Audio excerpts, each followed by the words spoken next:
Welcome to Business Innovators Radio, featuring industry influencers and trendsetters sharing proven strategies to help you build a better life right now.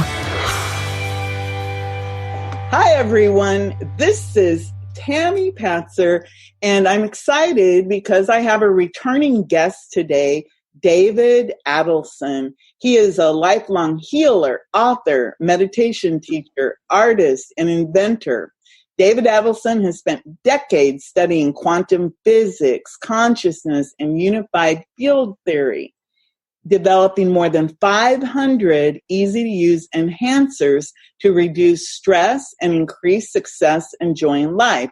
His dynamic approach has helped countless clients and followers around the world achieve more happiness, abundance, peace, and connection. And I'll just say right now, I went and I got the Peace and Harmony download at peaceandharmonydownload.com. And I've been playing that in the background on my computer for maybe a week or 2 weeks. And I have noticed a significant improvement in terms of peace and harmony in my life and surrounding my life. It's like I'm attracting peace and harmony. So I'll just say, thank you, David. I really appreciate that. And I am using it regularly. So thank you. Today, we're going to kind of take a look at Newtonian physics and quantum unified field physics. And again, I'm no expert, but you are. So I'm going to let you start us off on explaining exactly what we're talking about today. Okay. Well, you know how much I enjoy talking with you. So thank you so much for having me back. I do want to remind your audience, the peaceandharmonydownload.com, that's free. So everybody should take advantage of it. Our goal is to get it around the world because exactly what you talked about, people have fewer family squabbles. In businesses, they have, fewer customer complaints. And our goal is, if you have a business with 50 people, play it on all their computers. It'll make a huge difference for you and for the world. And we have a vision of a very bright world with lots of harmony and peace and everybody being taken care of, which is why I'm so excited about the changes that are taking place collectively in the world, not just from the level of understanding, but actually there seems to be some very real shift in the way things work. And that's where we want to talk about this Newtonian physics versus quantum physics, unified field physics. So as you'll remember, and I think we talked a little bit about this before, but we want to go into more detail with it now. Newtonian physics was based, the story of the apple falling from the tree and hitting Newton, whether that's true or not true. The whole point is that something in the world happened. He saw its effect, and from that, he started putting together this whole idea of relationships, of relativity, Einstein was more about relativity, but this idea that the causal relationship between things. And traditionally, we know, Lord Christ said, as you sow, so shall you reap. All the different traditions in the world talk about what you do comes back to you. Karma from the East is all about action and reaction. So this idea that everything is causally connected. Something happens, and then because that happened, the volcano blows up, and then because the volcano blows up, all these other ramifications, the island appears out of nowhere. And if you've ever seen some of those videos on YouTube where literally watching an island getting created, it's pretty awesome, So, but something happens. The volcano blows up, the island is created, or the trees burn, or whatever. We say something to somebody, and based on what we say and their interpretation of it, something else happens. So one of the things that we want to be aware of is just how when we interact with things, everything seems to come back to us. Maybe we inadvertently cut off somebody on the way to the grocery store. We don't see them. They're in a blind spot. It's totally unintentional, but then we run into them in the store and they know who we are. We haven't seen them before, and suddenly there's somebody who's rude or abrupt or whatever to us, and we created that based on this understanding of Newtonian physics. We did something that created that karma or whatever you want to call it, and then we're having it come back to us. We cut somebody off, they felt slighted, again, their interpretation. So we have this whole thing of interacting between things all on the physical level. Third law of motion, second, third, whatever it is, a body in motion tends to stay in motion unless acted upon by an outside force. So basically it says, if you throw something hard enough, it's going to go forever unless something else acts upon it. And then the first thing that acts upon it is gravity and friction in the air and all of that. But if you do it in space, the idea is until it hits something, there's no friction there. So this whole idea that we do something and then because we do something or something gets done, something else will happen. That's all about what Newtonian physics is about. And how that's interpreted in our lives is that if we want to get a house, for instance, get a car, we don't think, oh, I should go for the car, I should go for the house. We think, what is it that I need to do? What are the steps that I need to take to have this as the outcome? What's the action? What is the X that when I do it, I'll get the result of Y? Does all that make sense? Yes. So basically, if I do X, I will eventually get to Y, such as if I save money for a down payment, I will have enough money to apply to get a loan to get a house. And if I do all that, eventually I'll get a house. Exactly. So we have this whole thing, and it's worked very well for us. We have rocket ships that can make it to the moon, or payloads into space, or space shuttles, or we have trains, we have transportation. We can now grow crops in the U.S., or I think it's chickens or something that they grow in the U.S., they ship it to China, it's processed in China, and they ship it back, and it's still only a couple bucks in the grocery store because it's cheaper to do this. So this whole thing has helped us a lot. We can build tall buildings. We understand about gravity and how much structure and how much the steel can hold, and we can build bridges, and we can also destroy bridges or take down buildings in a very small area because we understand all of these things. So it's been hugely useful to us, but it's also been limiting, because what happens is now we start, instead of focusing on what we want, we spend a lot of time focusing on how to get there. So when I was in college, I took fencing lessons because pirates, cool, Peter Pan, whatever it was. It was going to be fun.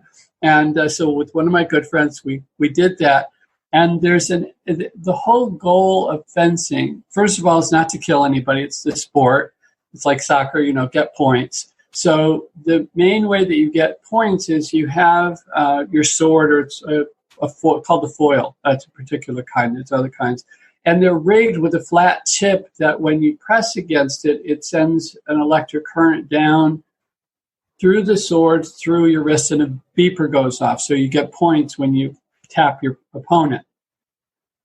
You get the most points if you tap their heart, because the idea is, it does come from sword fighting, where the idea was to kill your opponent. It's just now it's a sport. So your goal when you're going fencing is to try to hit the other guy in the heart. And his goal is to try to hit you in the heart, but both of you know it, so you both do things to make sure that doesn't happen. So one of the things you do is you stand sideways instead of facing somebody straight on. And then you hold your sword in a particular way down around your navel, where you can just do a slight twist of the wrist. And if their sword is coming to you, you just move your hand just a little bit. You don't have to move your whole arm. You just twist your wrist a little bit, and their sword will hit your sword and slide off and go right by you. So if they're coming at you, you're going to do this little thing with your wrist. Now, they know you're going to do that because this is not their first time. And so they've been practicing. And the actual exercise is you stand in front of a doorknob and you just twirl the tip of your sword around a doorknob, which is just like a wrist. And all you want to do is when he starts to push your sword to the side is you just drop down under his wrist and come up the other side and keep coming forward. So the scene is that you're trying to tap the other guy in the chest. He's going to block you. You have to wrap your sword around his wrist and keep going towards him. The reason we're explaining this is that we get caught up in the process and forget the goal again and again and again and again. And that's exactly what happened to me when I was doing a 10-minute exercise with my coach, and he was trying to teach me the wrist thing, how to get around. I was going to lunge towards him. He was going to block me. I was going to drop my sword down around his wrist as tight as possible and keep coming up. And I was getting really good at it.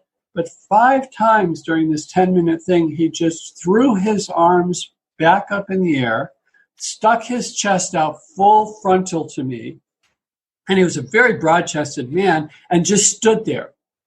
And every single time, instead of going for what the goal was, which was to tap him in the chest, every single time I had gotten so caught up in wrapping around the wrist that I followed his wrist way up into the air to the side of his head, instead of doing what I was supposed to do. Instead of going for the goal, I got caught up in the process. And this is the danger of Newtonian physics of causality at a time where quantum physics is starting to become a practical and functional reality in the world. Because Newtonian physics says X has to happen before you get to Y. But we often get caught up in X. So how many times have we gone to the store, to the grocery store, to pick up an item, instead picked up 10 or 15 different items and come home without the item we went for? I'm guilty of that. It's like I'm going to the store to buy coffee. I get to the store, the cart ends up being completely filled. I get home, no coffee. Yeah. So many times I'm just going to grab one item, I'll bring one bag to the grocery store, and I buy 2 more bags to come out. I mean, here in California, they don't do recycling anymore, so you have to buy a paper bag for 10 cents or something. Maybe it's just LA, whatever it is. But anyway, so you go and then you just get distracted. And this is the whole... I don't know if we want to use the term problem, but it's the whole limiting aspect of Newtonian physics is that we get distracted in the process, just as I did in the sword play thing, that even when the goal is presented, we don't grab it. We don't take advantage of it. We still think, oh, I need to work 3 more weeks. I need to get 2 more paychecks. I need to do X more before I can receive what I've been working for. And I know you're very aware, Tami, of that, those limiting beliefs that stop us from getting what we want, even if it's being presented. We just, as if, don't see it. Maybe we literally don't see it, or we don't realize that it's for us. We think it's for somebody else. We're not always willing to accept the rewards that we worked hard for because we feel we haven't done enough X. Therefore, we can't have the Y, and we're blocking ourselves. Okay. That actually happened to me with my roof. I had a leaky roof, and I kept thinking that I had to earn the amount of money to get the roof done. And it's a big house, so it was like $20,000. And I kept thinking that I had to earn $20,000 in cash to get the roof done. And so, of course, I'd start to make the money and I'd get close, but then something would happen. And of course, my money would disappear, and then I'd start over again. And then at some point, I don't really know what happened, but at some point I said, wait a second, I don't have to have the entire $20,000 at one time. Go find out how to work with the roofer and see what they would do. And it turned out that I was able to get my roof, and I didn't have to have $20,000 up front. But it took me, I hate to admit it, but it took me a few years to figure this out, because I kept thinking that I had to do it in a certain way, even though all of these opportunities would present themselves. Like you said, I was not seeing anything until it got to a certain point. And then it was like, oh, that was easy. Yet it took me several years to get this roof replaced that I needed desperately. Yeah. So just like that, we get distracted by the process. We get distracted when we go to the grocery store. And they've designed the grocery store to distract us. And not in a mean way, but just in a way that, oh, people like this. We'll put this where they'll see it. Truthfully, that's what I do in my office, in my bedroom. The things that I want to put my attention on, I put out so that I see them, so that I can appreciate them. The flowers or the art or whatever that I put out, or the books or the quotes or the little gifts or whatever it is, I put it out so that because I want it. And the grocery stores are the same way. We know you like these things, therefore we're going to put them out and let you take advantage of it. And kind of creation is the same way, is in that it's here for us to enjoy all the various aspects of it, but then we also have a spiritual component that we want to not get lost in the everyday things. I don't want to go into that in a lot of detail right now. What I do want to get into is this shift that's taking place from Newtonian to quantum physics, quantum and unified field. They're very close. They're different enough, but there are some similarities. And it's a shift that's kind of happening simultaneously.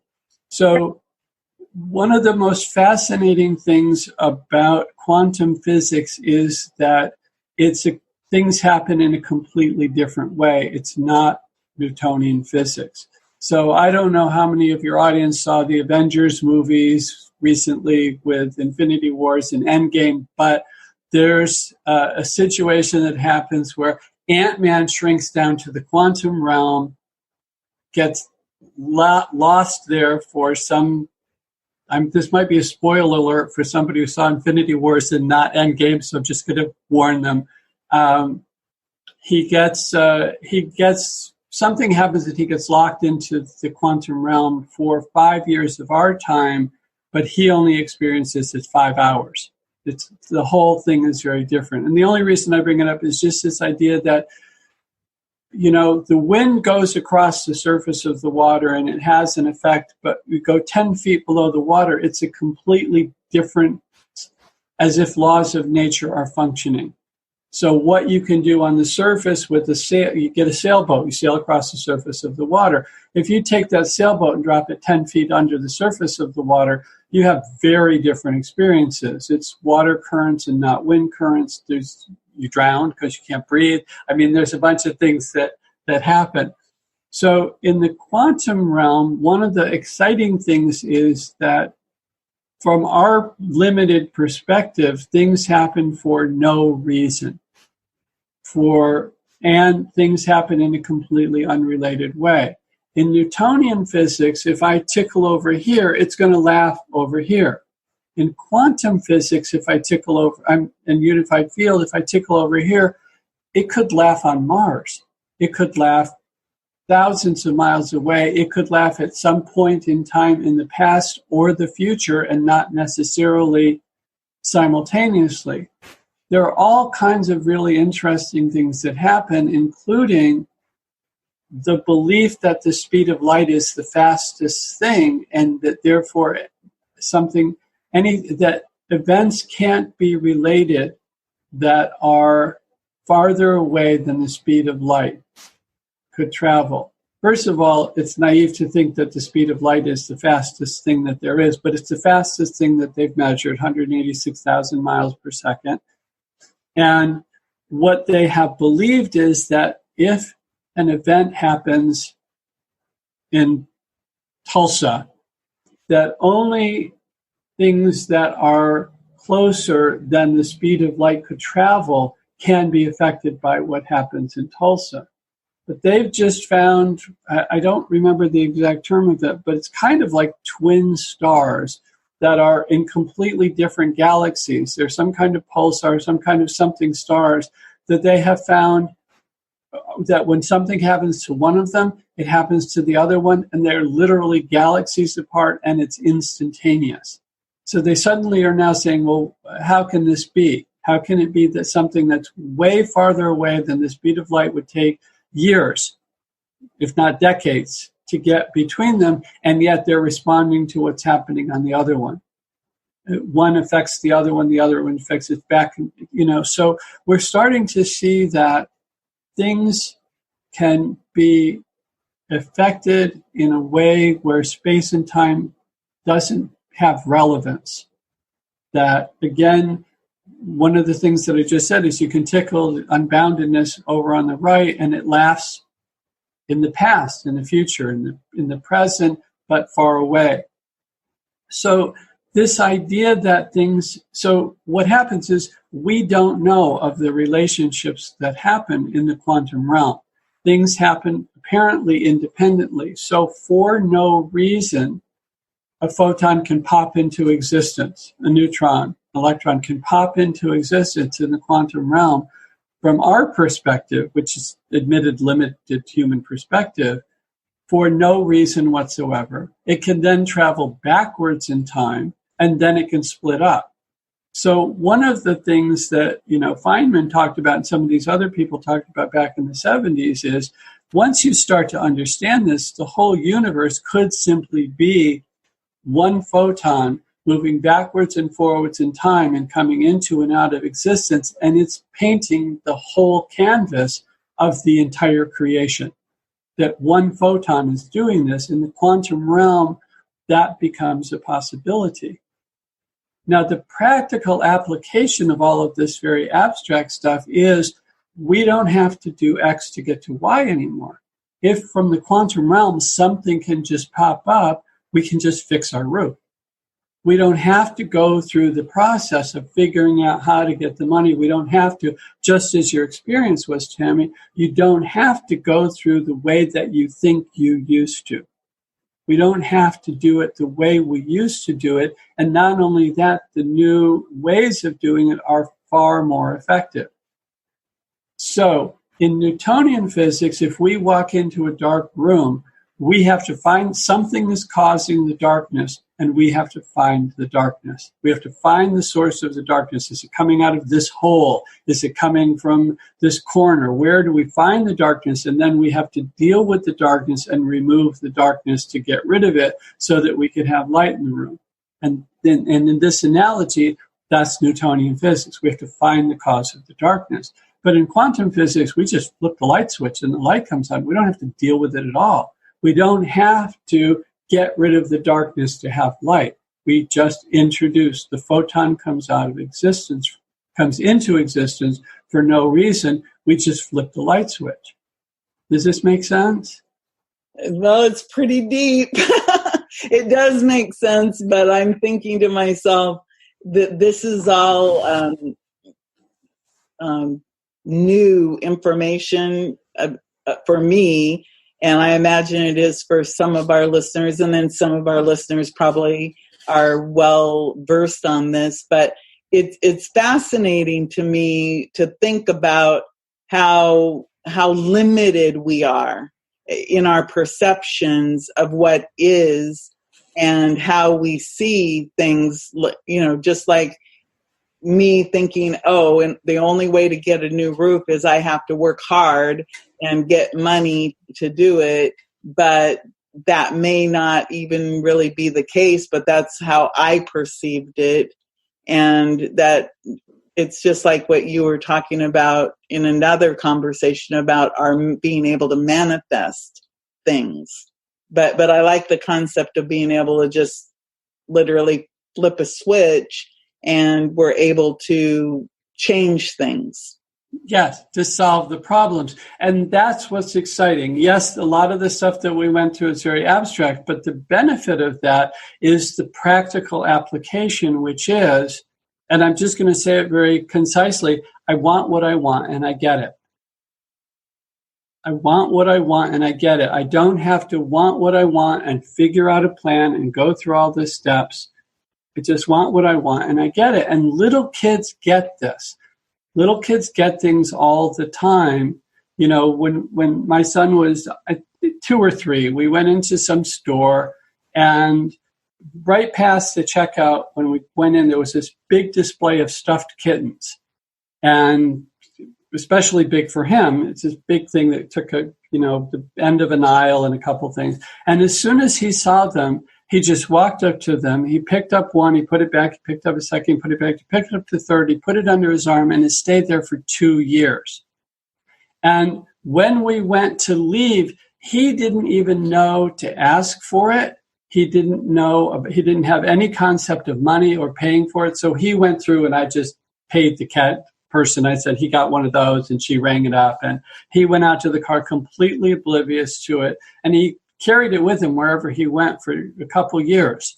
But he just saw something and he wanted it, and not in a mean, or he just saw the world just presented something to him and he thought, oh, that's for me, and allowed himself to receive it. And then we learn what goes on in the world. We learn about money, and we learn about all of these steps that one needs to take, of even asking people for, is it okay if I sit here? We needing to get the money to buy the kitten, needing to do whatever. And what we are in a wonderful stage of now is learning to undo a lot of the processes so that we can have what we want more immediately. So, and a perfect example is Amazon. So you go to the grocery store to get coffee, and then you forget to get coffee. But now these days, and I'm not going to get into the socioeconomic pluses and minuses, but I'm just saying now these days you can pick up your phone, you can click a couple buttons, and you can have coffee at your house the next morning with no distractions. You just you want what you want and you get it. And my belief is that this is not going to go away, but the problems associated with it will. So we look at, for instance, there's a lot of people who are very negative on 5G. They feel that there's some damaging vibes about it. There are some people who look at transformers and they say, well, in the area near where these big transformer things are, a lot of children come up with a lot more diseases than they do in other places. But we have these electric wires, these high-tension wires that go back and forth across the country. And maybe there's something in the energy coming from them that's not completely life-supporting and does cause some damage. There was, some somewhat famous study in Europe, Finland, I can't remember where it was, where some 5th grader got her Wi-Fi connection and put some plants right next to it, and the plants that were near the Wi-Fi died and the other ones in a different room didn't. And they were like, oh my God, this is horrible. And maybe it is. But here's the thing. With the right technology, we can switch it from being negative to positive. And now we have this infrastructure of electric wires going back and forth across the country, in some places through completely desert areas where there's nothing. And when we find that frequency that changes it from being damaging to 100% supportive of natural law, we can literally change deserts into oases virtually overnight. Suddenly things will grow, their water will be held, plants can grow. Suddenly those things like Wi-Fi or 5G or whatever it is that have been having a bad effect can now have a fully nourishing effect. And it's just, this is what we mean by light switch technology. It's just a little thing that just tweaks the vibration from something that's annoying to a lovely purr. So we've in our car, we get in the car and the engine has a rattle. And we're uncomfortable with the rattle. And then the guy gets in there and he does something, and suddenly we have the nice purr again, and we settle down. You with me? Yeah, I think I get that, because we're in this, I guess, in a state of disruption right now when there's all of these things that are changing, and so many people talk about everything as being negative, negative, negative. But one of the things that I like about you, and whenever you have a conversation, you always come back and say, well, good things are happening in the world. And I think that's the part, again, we're at that stage of, because we're humans, we don't always understand what all this stuff is and what is really happening. And so that's why I like talking to you, because at least, you can try to explain some of these higher level concepts to people so that they can understand them at a lower, an elementary level or a lower level. So, we don't have to have a PhD to understand what you're talking about, that there can be some good coming out of all of this.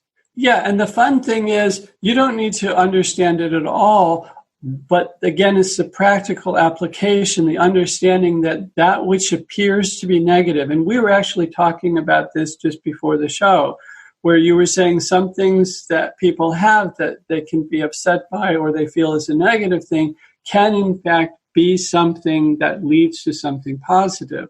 So on one hand, we feel, so World War II is an example that everybody looks at, oh, how horrible it was. And it was horrible. There were aspects of it that were, I don't even want to get into it. But we're talking far away from each other. There's a video aspect to this. You and I can see each other. For the people in the podcast, they're going to be listening to this conversation.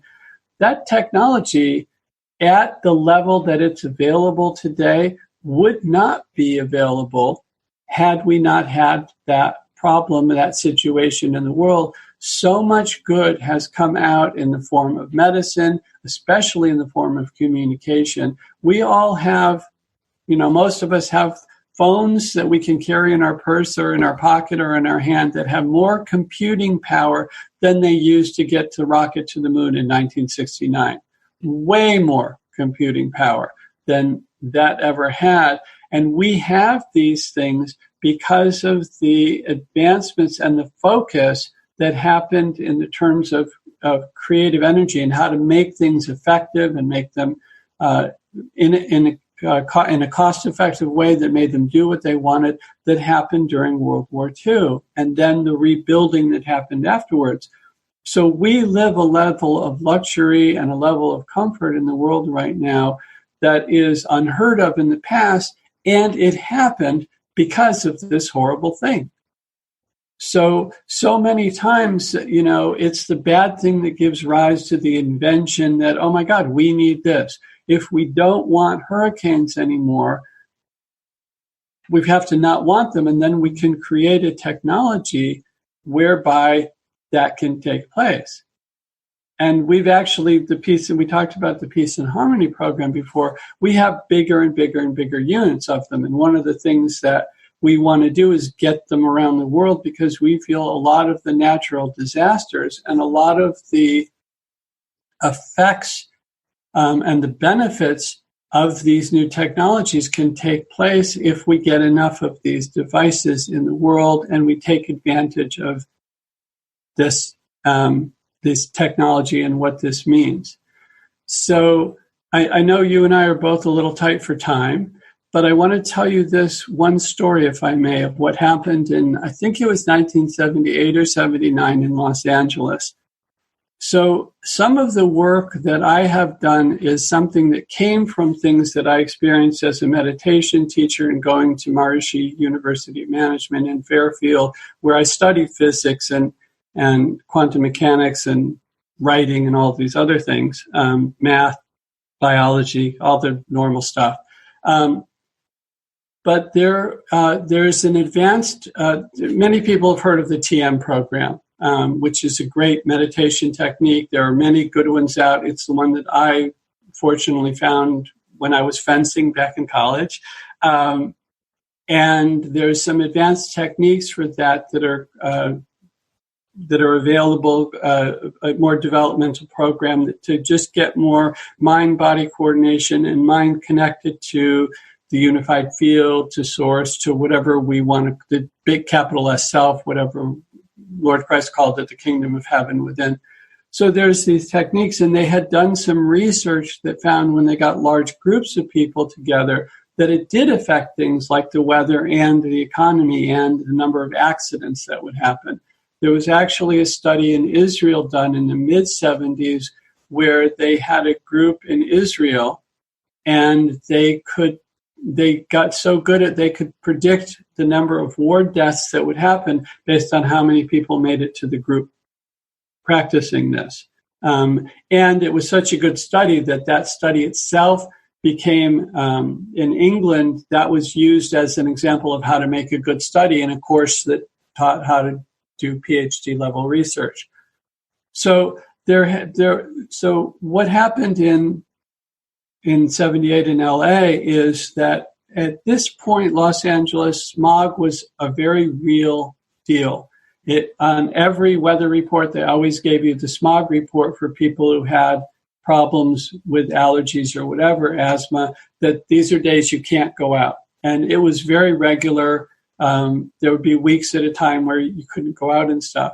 And they had this meeting on a Sunday afternoon in Pacific Palisades, and they had hundreds of people come and all do their meditation and their advanced program together. And then they had this big celebratory meeting, and some announcement were made, and it was fun. But it was the first of its kind. And according to how things come into coherence, and I don't want to go into it right now, but it turns out that if the square root of 1% of a solution goes into coherence, the solution all goes into coherence. It happens for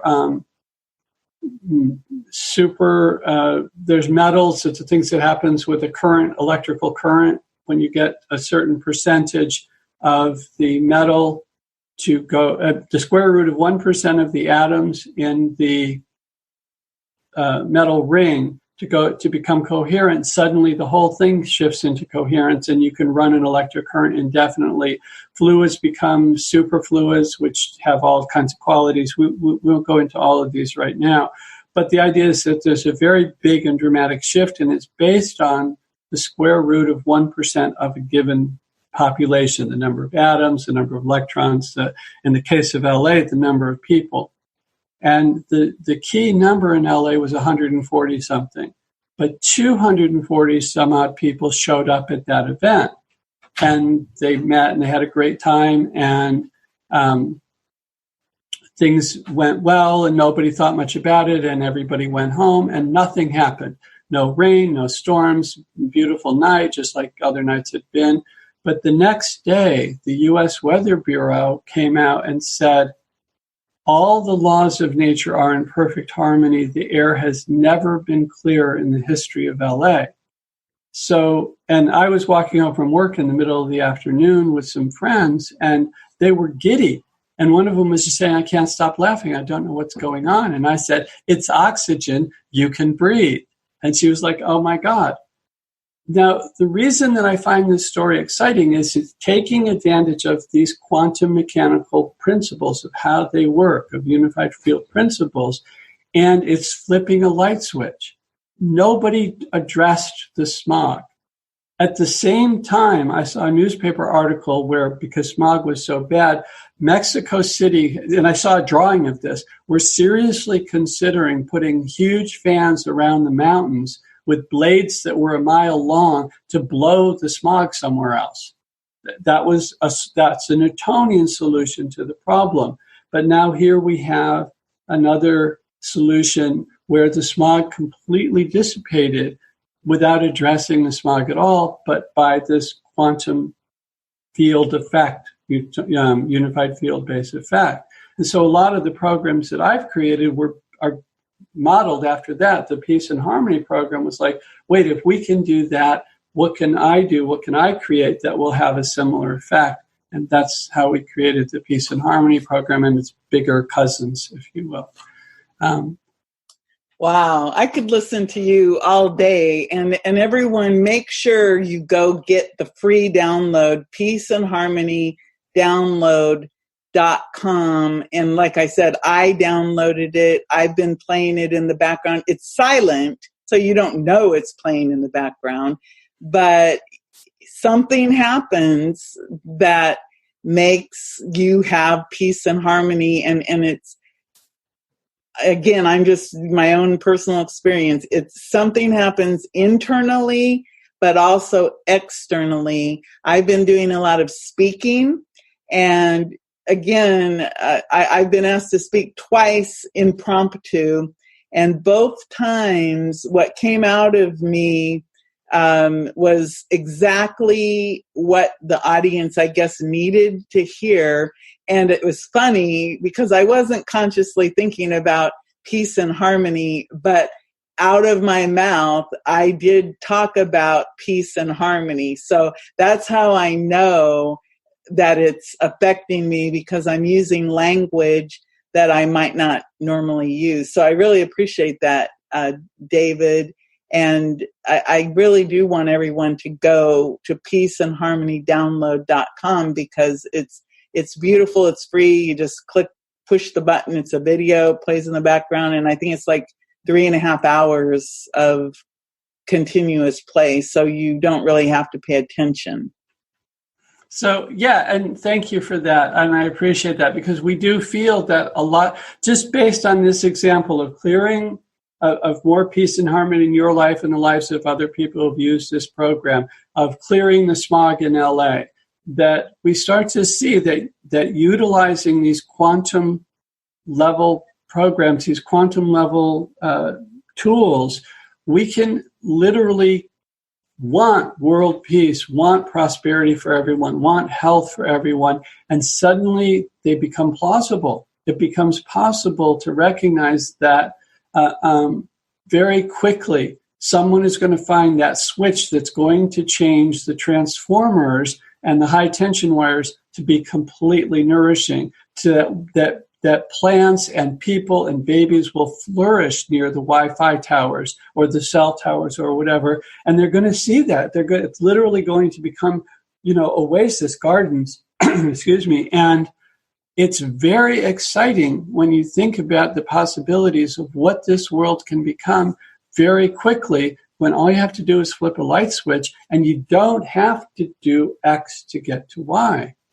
X to get to Y is we clean up the trash in the oceans by going around and picking up every piece of trash. No, why don't we develop a technology that just changes the trash into organic material that nourishes everything? And these technologies, I firmly believe, are right around the corner. I think we're going to have a very exciting world very quickly.